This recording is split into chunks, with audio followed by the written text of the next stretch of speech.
Muy bien. Bienvenidos a un nuevo episodio de Entre Amigos, un espacio dedicado a conversar con personas con una trayectoria personal y profesional distinguida y que resultan una inspiración y un ejemplo para nosotros. Hoy tenemos el gusto y el honor de que nos acompañe el padre Antonio Galo y hoy vamos a hablar un poquito de su vida que ha dedicado a la educación, al pensamiento filosófico y también al compromiso con Guatemala.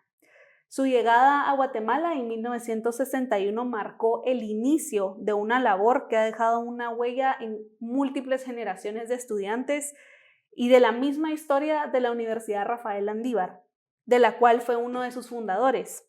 Su legado definitivamente trasciende las aulas y se refleja en reflexiones sobre la cultura, la identidad y el futuro del país. Así que en esta conversación queremos profundizar en algunos de estos acontecimientos de su vida y que nos comparta sus reflexiones sobre la importancia de la educación y de la filosofía en el futuro del país. Bienvenido, Padre Galo, muchísimas gracias por acompañarnos. Muchas gracias, encantado de escucharle y me alegro que tengan este interés a ver cómo el fenómeno educativo es fundamental para la paz, para la orientación de los grupos, tanto en el mundo latino como en el mundo indígena, que todavía es la gran mayoría de toda la nación. Por lo tanto, plantea problemas muy diferentes a lo que es el pequeño, relativamente pequeño, pero restringido, el mundo de la capital, en donde el dominio es más de personas caracterizadas más o menos con la palabra latino, aunque no le corresponda, pero son los que no son de tradición indígena local. Y al contrario, fuera de la capital, la gran mayoría, aunque hayan cambiado mucho su forma educativa, sin embargo, algo les queda en la tradición de las ideas, de la sensibilidad que viene del fondo histórico que han vivido y todavía sigue viviendo como una continuación de un grupo étnico con varias lenguas, pero que fundamentalmente tiene también una historia común que les permite identificarse como maya, palabra que en mis tiempos, cuando yo empecé a trabajar, no se usaba esa palabra, nadie la aceptaba, pero llegó un momento con tantas discusiones que hubo que aún en el mundo indígena se optó para utilizar una palabra que fuera común a todos y todavía hoy de alguna manera se identifican como maya, cuando no es el problema más bien de tipo sociológico o de grupos étnicos, de relación con la justicia de la parte latina. Entonces vuelve a brotar esa idea de que hay un fondo común en el mundo tradicional que va todavía bajo el nombre de maya. Y padre, ¿fue ese uno de los motivos que lo impulsó a fundar o participar en la fundación de la Universidad Rafael Landívar? Bueno, como jesuita, soy miembro de esta congregación, de esta orden religiosa. Entonces, diríamos, por casualidad o por la providencia divina, yo había llegado a América en el año mismo que se fundó la universidad, pero fue en enero, al comienzo de enero, porque me fui a Colombia, donde en Medellín se hacía la que llamamos entonces la tercera aprobación, que duraba prácticamente un año entero, desde enero hasta mitad de noviembre, que era la fiesta de San Estanislao Kostka, que sería el final. Toda esta estructura de una tercera aprobación quiere decir un año de espiritualidad, parecido al noviciado. Ok. pero agregado al noviciado. Al noviciado serían 2 años.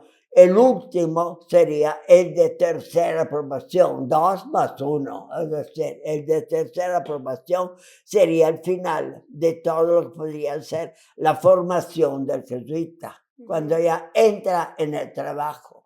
Entonces, a mí me tocó todavía hacer la tercera aprobación, que era de este año final.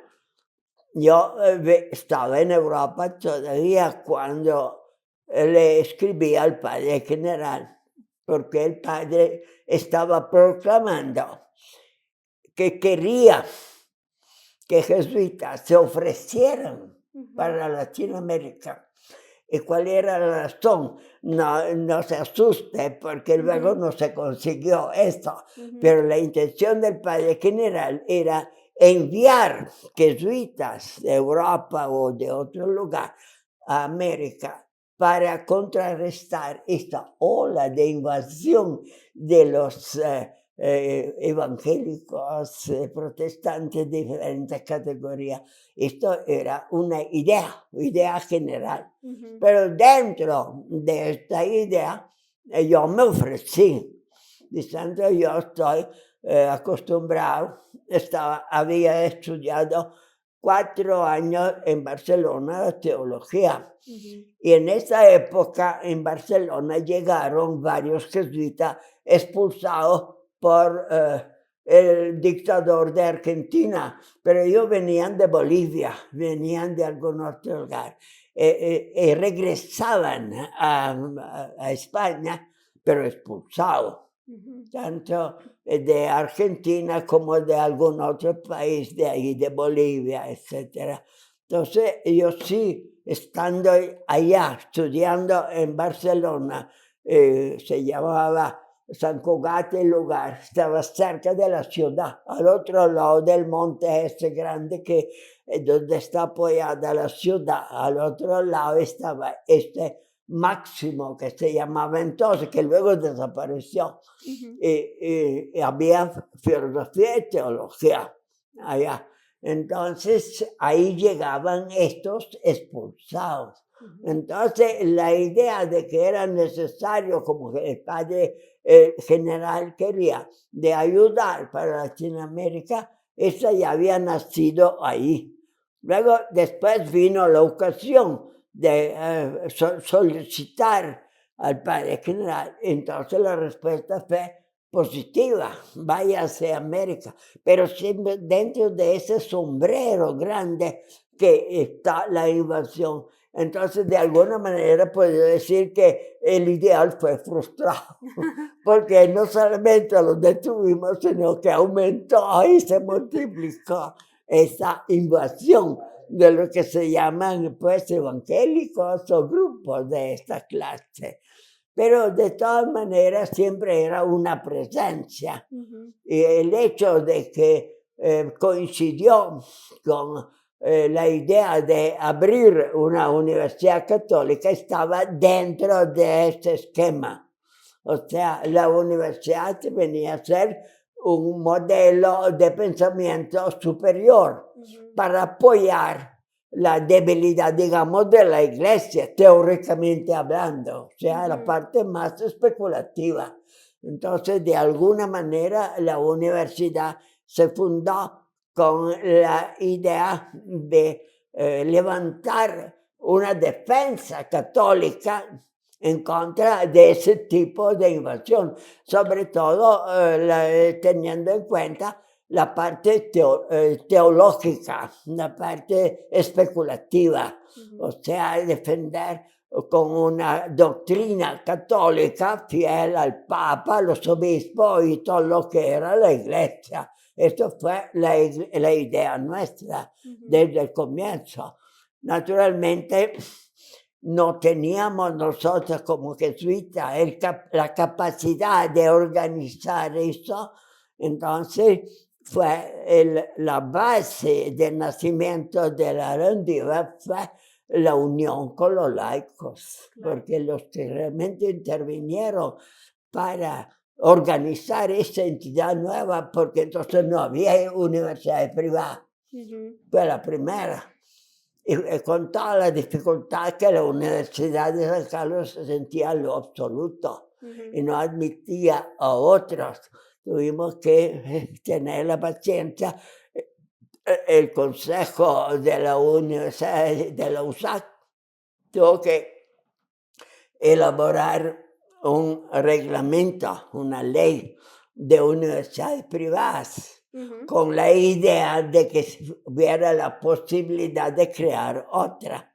Todo eso fue un trabajo previo para poder abrir la universidad. Y padre, usted participó justamente en impulsar programas, por ejemplo, el doctorado en filosofía o el departamento de letras y filosofía aquí en la Universidad Rafael Landívar? ¿Por qué prestó especial atención a filosofía y a literatura, a impulsar estos programas? Bueno, en realidad, una universidad no es solo una formación de expertos, abogados, economistas y todo, sino un centro de especulación. Y toda la parte educativa entraba en esta otra dimensión de la universidad. Entonces, la idea de que la Universidad Landívar tuviera no solo economía o cualquier otra o arquitectura, sino también la dimensión de las letras y de la filosofía, porque las dos van de acuerdo. La letra va con la historia y la historia va con la filosofía. Las tres dimensiones siempre son necesarias. Entonces, cuando empezamos en la realidad a organizar las facultades, yo venía con una mentalidad universitaria de Italia.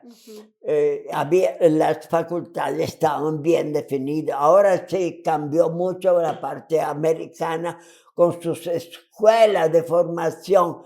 Va fuera un poco del esquema de las facultades.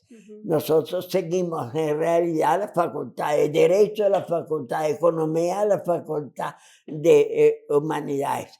Pero dentro de ese aspecto cultural de Humanidades está la adhesión a la cultura local, la cultura de Landívar, las poesías de Landívar, las poesías local de los poetas actuales de Guatemala y luego la historia, los historiadores de Guatemala. Todo eso entraba dentro del esquema nuestro de la parte de letra y filosofía. Padre, ¿cuál diría usted que es o cómo se refleja la tradición jesuita en la formación académica que se da en la Universidad de Rafael Landívar? Bueno, la tradición educativa empieza con Antigua. La Antigua del año finales del 1600, porque los jesuitas llegaron un poco tarde a Guatemala, como al finales del siglo de 1600, del siglo XVII. Y luego todo el 18. Ya en el 18, al comienzo, ya hay un colegio, el Colegio San Lucas de Antigua. En ese colegio estudió Landívar, pero Landívar también se fue a la universidad. Entonces hay una unión con el colegio que se llamaba de San Lucas, que tenía una filosofía fundamentalmente escolástica, pero abierta a la nueva corriente como cartesianismo. La última era de Augusto Comte, el utilitarismo de Bentham, de economía en este sentido. Entonces así nació el Colegio de San Lucas, que iba de acuerdo con la Universidad de San Carlos, con la USAC, que había sido fundada no por los jesuitas, pero estaba haciéndose en la ciudad. Ahí estaban varios de esos Aycinenas que fueron rectores del comienzo de la Universidad de San Carlos. Y ahí, a la par, el colegio envió sus estudiantes después de la parte del colegio a la universidad. Y uno de ellos fue Landívar, que luego resultó con la expulsión, todo lo que uno ya conoce. Y padre, ¿cómo podemos promover el pensamiento crítico? Ese es otro problema. Se refiere a la filosofía. Siempre en una universidad tiene que haber filosofía. Si no hay filosofía, prácticamente no es universidad, sino son escuelas técnicas, aunque sea de derecho o de economía, pero son especialistas de un área, pero no abarcan la totalidad del pensamiento. Entonces, la filosofía siempre ha sido considerada fundamental para que una universidad tenga ese nivel de especulación. Por eso nosotros empezamos con enseñar lógica e historia de la filosofía. Pero poco a poco hay que pensar en el contexto, porque estábamos en Guatemala, pero el mundo estaba alrededor. Entre ellos en El Salvador estaban los jesuitas que se habían radicalizado con la teología de la liberación. Y nosotros no aceptamos esto porque tenía una componente bélica. La teología de la liberación siempre hablaban de revolución, de cambiar la estructura, etc. Entonces, nosotros aquí, no, digo nosotros, éramos bien poquitos. Uno era Santos Pérez, el otro yo. Más o menos éramos los dos. Pero el pensamiento crítico nació como reacción a un pensamiento que depende de una corriente ya establecida. Y nosotros pensamos que la teología de la liberación era una de estas corrientes. Entonces, ¿nosotros qué somos? Entonces, el pensamiento crítico nació de esa, digamos, análisis o digamos, superación del movimiento. Pero a nivel universitario hay que pensar al pensamiento universal. ¿Qué filosofía se enseña en el mundo? En los Estados Unidos, en Europa. Teníamos que tomar una posición. Entonces, en esta búsqueda de una posición personal, adoptamos más bien el pensamiento de la fenomenología, que era la corriente del siglo XX, de Husserl y todo lo que lo seguían después. Entonces, abarcando este tipo de corriente que era de tipo realista, porque la base de la fenomenología es la experiencia. Sin embargo, una experiencia bien analizada. Entonces nos enfrentábamos con la dialéctica que todavía existe. Y todavía existe ahora todavía por el marxismo, pero antes existía desde Kant hasta Hegel, de ahí en adelante, toda la idea de un movimiento dialéctico era el que nosotros no aceptábamos. Entonces, para defendernos de ese tipo de idealismo dialéctico, que además lleva hacia una especie de panteísmo, o ateísmo, si usted prefiere, porque todo lo de Marx es materialista, totalmente. Y todo lo que es Hegel es idealista. Entonces, entre esos extremos había que seleccionar. Entonces nos aferramos a la fenomenología que había empezado con Husserl al comienzo del siglo, en 1900. O sea, era la última corriente del siglo XX, nueva, pero con su fuerza, porque había mucho escrito y mucha serie de filosofía, y sobre todo la defensa de un pensamiento aceptable, racional, que estuviera de acuerdo con la fe. porque ninguno de estos pensamientos, ni dialécticos ni materialistas, están de acuerdo con la fe. Había que seleccionar. No podíamos seguir con la escolástica porque era una repetición de lo antiguo. Estaba en los seminarios, pero no podíamos imponerlo en la universidad porque ¿qué van a aceptar los alumnos que vienen a estudiar aquí? Escolástica, esto es lo de los siglos 1200, 1300. Entonces escogimos lo último que podía estar frente a cualquier universidad de Europa y de América, que era la fenomenología, la filosofía nueva del siglo XX.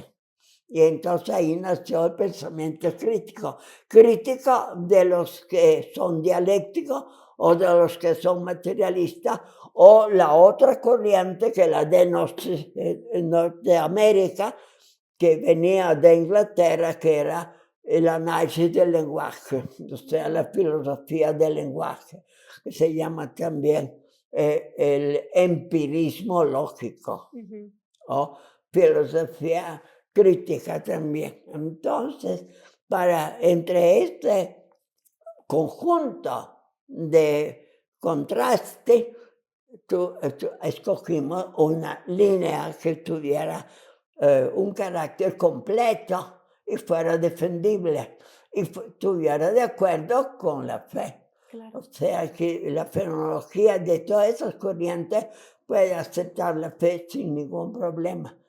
Entonces, por eso que tuvimos más o menos una línea en los que fueron a estudiar más tarde para ser doctores, que ahora hoy hay como 4 o 5 en la U, aún con la libertad que tienen de poder escoger y moverse, pero están en una línea que todavía se conserva. Excelente. Padre, estamos por cerrar el episodio. Quisiera preguntarle qué mensaje quiere dejarle a los jóvenes, al futuro de Guatemala. Bueno, si se trata de pensamiento especulativo, que sigan, hay un inconveniente, que yo hablando de fenomenología hablo del siglo XX, pero en el siglo XXI hay un desastre en la fenomenología, no hay una corriente en la filosofía para decir escogen esto, pero entonces tiene que investigar de las corrientes las que van de acuerdo con su pensamiento y sobre todo con la fe. La fenomenología todavía resiste a todas las críticas, porque ¿cómo se llama? La filosofía del presente, el existencialismo, todo lo que vino después se ha fragmentado en varias corrientes, no hay una línea muy clara.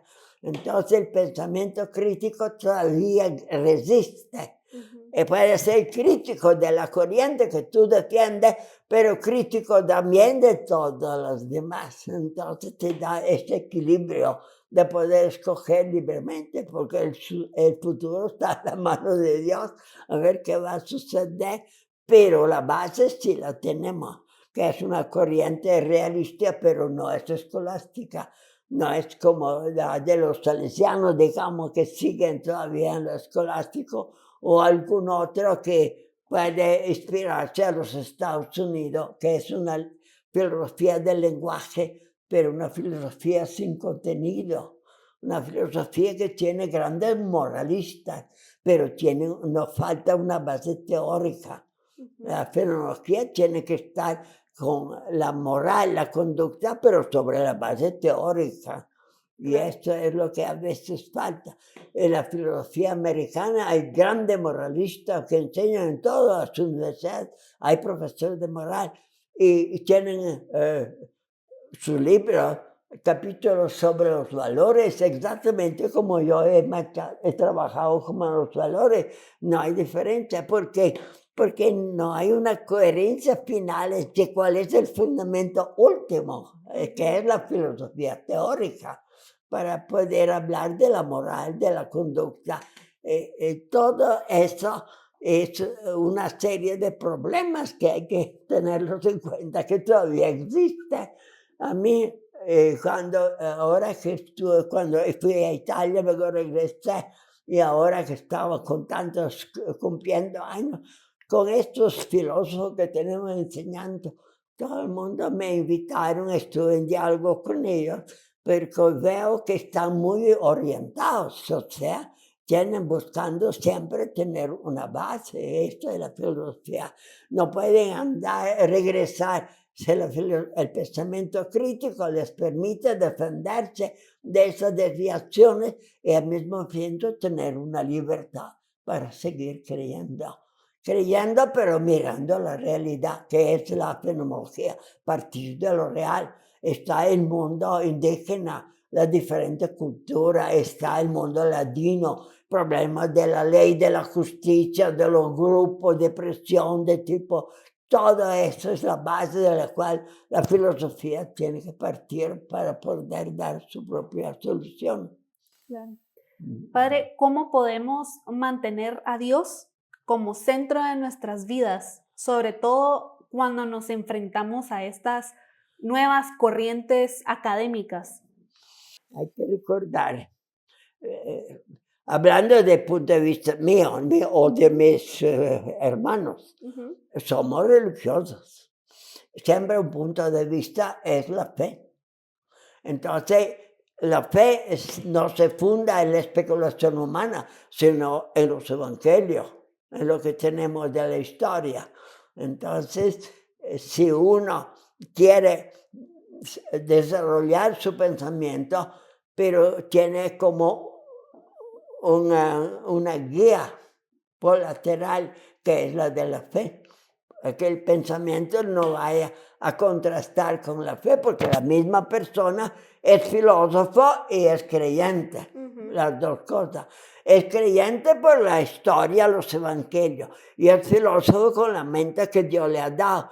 Pero no puede haber una contradicción, porque sería romper el hombre en pedazos.